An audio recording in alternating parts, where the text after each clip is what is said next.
Shalom saudara terkasih, sangat berbahagia dapat berjumpa dan bersekutu dengan Anda para pendengar.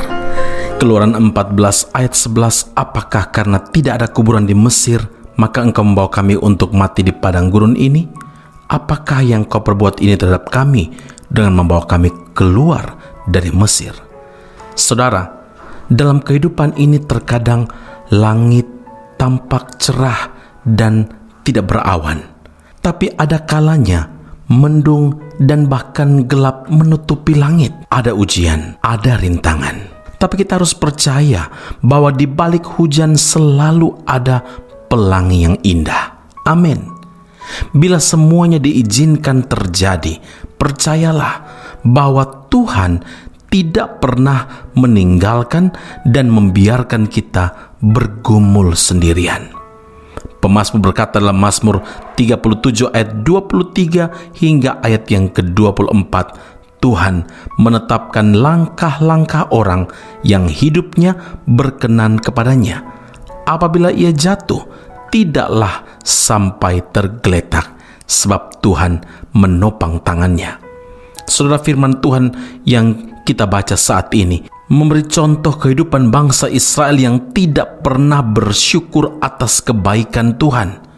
Hari-hari mereka dipenuhi dengan ketidakpuasan, dipenuhi dengan keluh kesah saja. Padahal bangsa Israel adalah bangsa yang dicintai, dikasihi, bahkan diberkati Tuhan. Banyak mujizat yang telah mereka lihat, mereka alami, mereka rasakan. Tapi tetap saja mereka bersungut-sungut setiap harinya. Dari mulutnya tidak pernah keluar ucapan syukur. Berbagai mujizat yang terjadi tidak cukup untuk mengubah sikap hati bangsa Israel untuk tidak bersungut-sungut, tetapi justru semakin menjadi-jadi, saudara. Saudara, firman Tuhan yang saya bacakan adalah potongan dari peristiwa di mana bangsa Israel lebih senang hidup dalam perhambaan di Mesir daripada menjadi bangsa yang merdeka.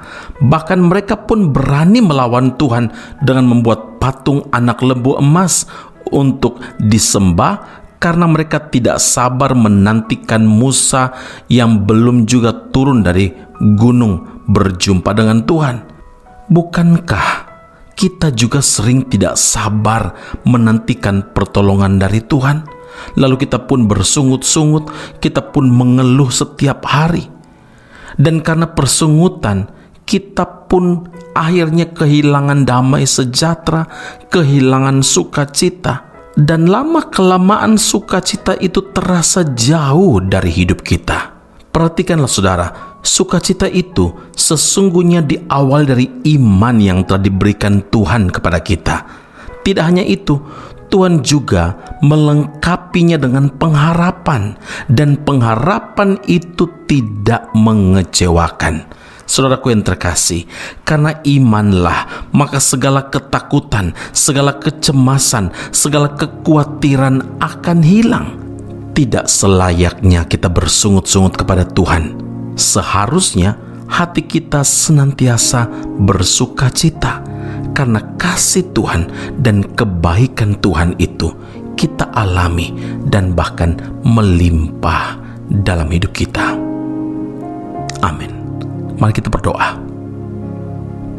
Bapa Surgawi, Allah yang baik, ketika membaca bagaimana orang Israel membalas kebaikan, berkat, anugerah Tuhan dengan sebuah pemberontakan dan bahkan pengkhianatan, kami menyadari Tuhan, terkadang kami pun melakukan hal yang sama. Kami tidak sabar menantikan pertolongan Tuhan. Kami memilih untuk mengikuti kedagingan kami. Seringkali pun kami tidak sabar untuk menantikan jawaban-jawaban Tuhan.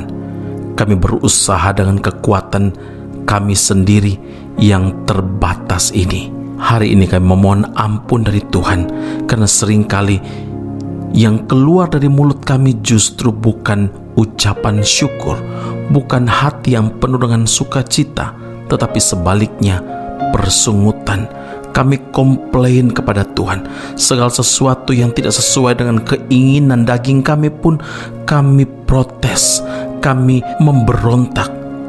Ampuni kami Tuhan. Kami belajar untuk tidak mengkomplain apapun yang Tuhan izinkan, tapi kami berdoa supaya pertolongan Tuhan itu nyata atas hidup kami.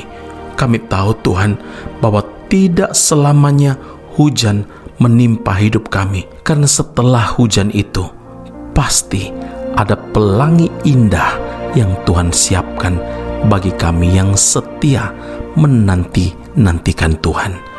Semua hormat, puji, syukur, kemuliaan hanya bagi Allah yang hidup dalam Kristus Yesus Tuhan dan Juru Selamat kami.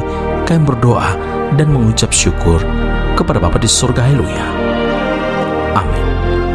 Tuhan Yesus memberkati Anda. Sampai jumpa. Keep on growing and never give up.